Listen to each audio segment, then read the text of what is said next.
Et si, pour récupérer l'homme que vous aimez, vous deviez d'abord détruire sa maîtresse, puis le tuer lui-même, et enfin sacrifier votre propre fils pour couvrir vos crimes.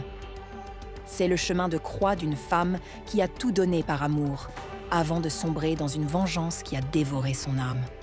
Elle l'a rencontré jeune, et pour lui, elle a sacrifié son avenir. Elle lui a donné l'intégralité de l'héritage de son père, l'argent qui devait payer ses études, pour qu'il puisse lancer son propre commerce dans la capitale. Pendant qu'il bâtissait son empire avec son argent, elle travaillait dans des petits boulots pour les faire vivre.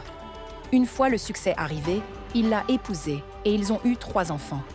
Le bonheur semblait total jusqu'à ce qu'il la trahisse. Il a commencé à la tromper avec une autre femme, une employée. Humiliée, elle a confronté son mari, qui a nié, puis la maîtresse, qui l'a traitée avec un mépris glacial. Cette dernière, une diplômée, s'est moquée d'elle, la rabaissant pour ne pas avoir fait d'études, oubliant que c'est le sacrifice de son éducation qui avait permis à son amant de réussir.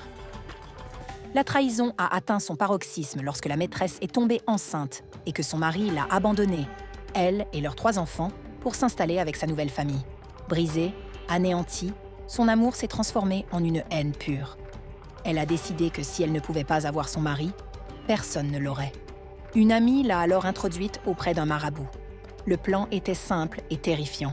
Pour éliminer sa rivale, elle a dû accomplir un rituel macabre avec un poulet, la représentant.